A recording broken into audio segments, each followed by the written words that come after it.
shock and awe.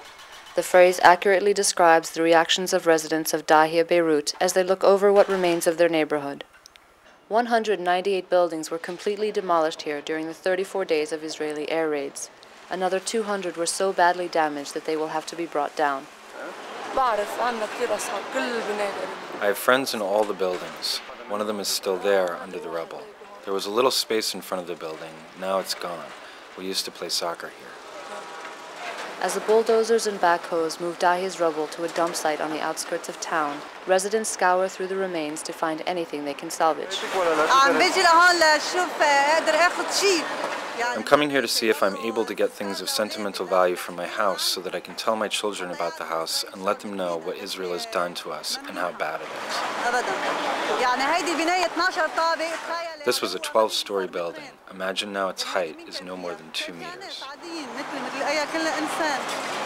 Despite the overwhelming sense of grief and destruction here, people like Nada Hamdan feel victorious. We don't see this as destruction. We see it as a rebirth. We have our dignity, pride, and steadfastness. This is not a defeat for us. It's a defeat for Israel.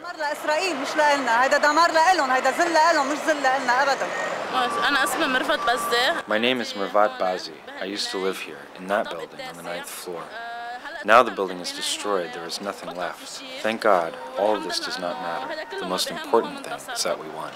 Approximately 130,000 homes were destroyed or damaged in Lebanon, creating a severe housing crisis. Many homes that were damaged but remain standing are now housing 2 or 3 families in a room. Hezbollah's rebuilding brigade, which calls itself Construction Jihad, and the government's all-volunteer emergency response team, Civil Defense, are working 12 hours a day to remove the rubble. The task is daunting.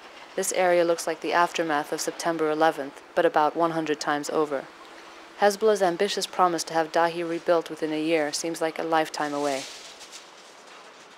At the recent donors conference in Sweden, almost $1 billion was pledged to help Lebanon rebuild. The Lebanese government has said it will give $33,000 to each family that was left homeless. But many residents are skeptical the government will come through. Ali Zreik, for example, says he has yet to meet a government representative. The Lebanese state has not come here to ask us what we need after all this destruction. They are quite non-existent on the scene. All the work here is being done by the residents, by volunteers, and by Hezbollah. We asked the government to come and look at us. So far, no one from the government has come here to see how they can help us in the immediate. Before the donors conference even started, Hezbollah had already doled out up to $12,000 to each family whose home was destroyed or damaged in Dahia.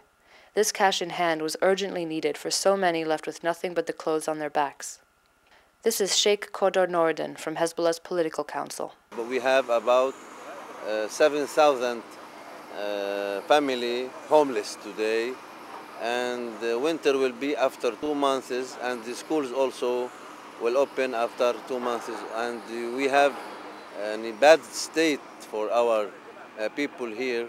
We now don't like to replace government here, but if the government will wouldn't do anything, we will start in rebuilding after removing rubbles which we have now. The volunteer group Civil Defense, which was on the front lines removing bodies from the rubble during the war, are now also on the ground helping Hezbollah clean up. This is their chief of operations, Hussam Shamas. During the war, we provided water and removed bodies from the ruins in ambulances. That was the first step.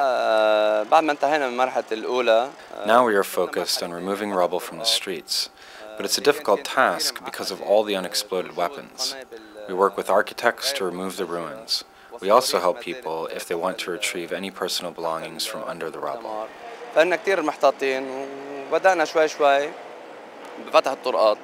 Volunteers from one of the country's largest Christian political parties, the Free Patriotic Movement, are also on the ground. This is Nicholas Ibrahim. Today, we are 60 persons from the Free Patriotic Movement working in Dahi.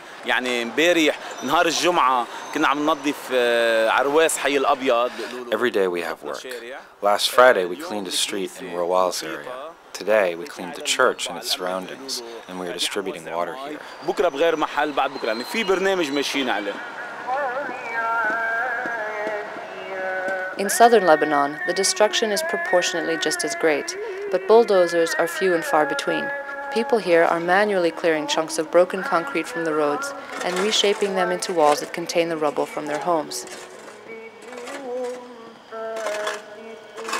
Again, Hezbollah is the main coordinator of these efforts.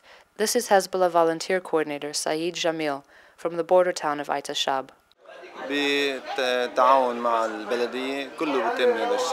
We are cleaning up the roads, but the bulldozers are not here yet.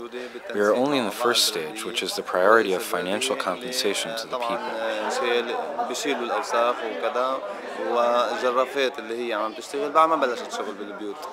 90% of the houses here are completely demolished.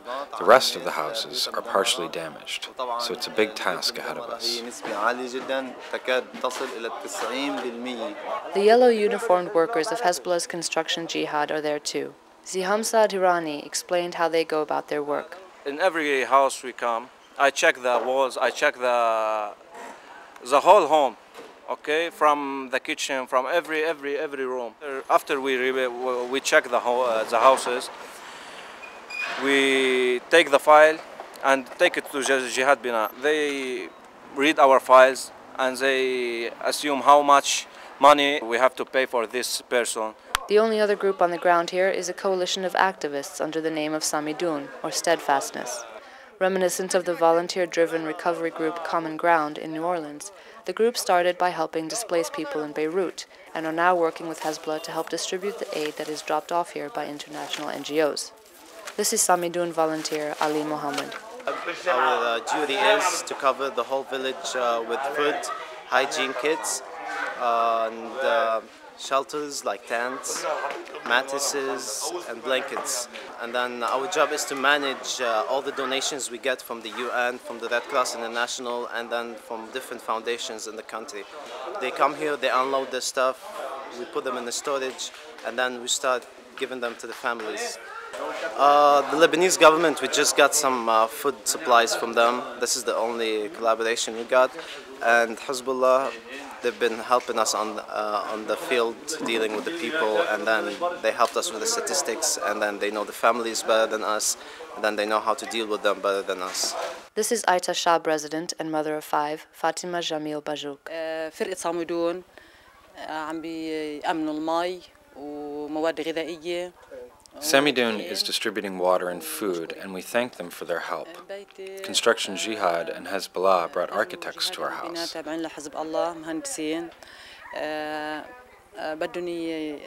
They saw the damage, and they said they will have to demolish it and rebuild it again because it is not stable, it is not safe. يعني أول ما أجيت أنا من بيروت على عيتا تفاجأت بحجم الدمار بحجم الخراب. When I came back to my village, I was shocked to see the destruction, the crimes, all the martyrs. اتضايقت زعلت بكيت. I was disturbed by the situation. I cried a lot. انبسطت إنه عيتا صمدت قاومت. But I am also happy because Ait Shab held on and resisted, and people are coming back. رجعت أهاليها عليها على عيتا. We are happy because when we came back, even though we don't have much, we don't have electricity, we don't have drinking water, we have the land that we love. مبسوطين وطبعا صارت تيجي الأهالي شوي شوي. والحمد لله يعني مبسوطين.